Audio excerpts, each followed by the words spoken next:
ദേശീയപാതയ്ക്ക് വേണ്ടിയുള്ള മണ്ണെടുപ്പ് മൂലം എളവള്ളി ഗ്രാമപഞ്ചായത്തിലെ മറ്റം വാഗ റോഡിൽ അപകടങ്ങൾ പതിവാകുന്നു. ചേലൂർക്കുന്ന് പ്രദേശത്തു നിന്നുമാണ് വ്യാപകമായി മണ്ണെടുപ്പ് നടക്കുന്നത്.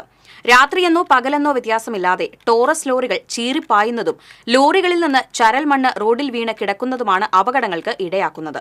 ചേലൂർക്കുന്ന് മേഖലയിലെ നാട്ടുകാരും മറ്റം വാഗ റോഡിലൂടെയുള്ള യാത്രക്കാരുമാണ് ഇതുമൂലം ബുദ്ധിമുട്ടിലായിരിക്കുന്നത്.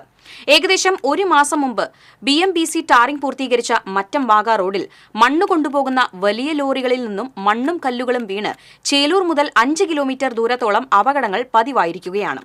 നാട്ടുകാരുടെ നിരന്തര പ്രതിഷേധം കാരണം ഇപ്പോൾ റോഡിൽ വീണ മണ്ണുകട്ടകൾ നീക്കം ചെയ്യുന്നതിന് തൊഴിലാളിയെ കരാറുകാരൻ പണിക്ക് നിർത്തിയിട്ടുണ്ടെങ്കിലും പ്രശ്നത്തിന് പരിഹാരമായിട്ടില്ല.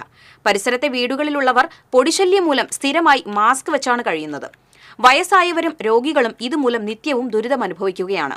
പോലീസ് അനുമതിയോടെ കൊണ്ടുപോകുന്ന മണ്ണായതുകൊണ്ട് ആർക്കും എതിർക്കുവാൻ കഴിയില്ലെന്ന ധാർഷ്ട്യമാണ് കരാറുകാർ ജനങ്ങളോട് കാണിക്കുന്നത്.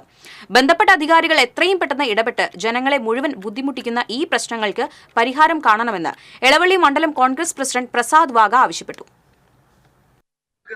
ഈ പ്രദേശം മുതലേ ഏകദേശം കൂനമച്ചി വരെ ഏകദേശം 3-4 കിലോമീറ്റർ മുഴുവൻ ഈ റോഡിന്റെ അവസ്ഥ ഇതാണ്. പുതിയ സംവിധാനം ഉപയോഗിച്ച് വലിയ നല്ല രീതിയിലുള്ള ഒരു റോഡ് കൂനമച്ചി മറ്റം മുതലേ പോക്കൂര് വരെ വൃത്തിയായിട്ട് പണിതൊരു റോഡാണ് ഈ കാണുന്നത്. ഏകദേശം 3 ആഴ്ചയായിട്ടുള്ളൂ. ആ റോഡിന്റെ അവസ്ഥയിൽ ഇപ്പോൾ ഇതേപോലെ തന്നെ മണ്ണുകൾ വീണുകൊണ്ട് ഇപ്പോൾ ഒരു പണിക്കാരൻ നിർത്തിയിരിക്കുകയാണ്. കൊത്തിയുമായിട്ട് പിക്കാസുമായിട്ട് ആ കാണുന്ന റോഡിലെ മുഴുവൻ മണ്ണുകളും ഇളക്കിയെടുത്ത് മാറ്റി കളയുന്ന രീതിയിൽ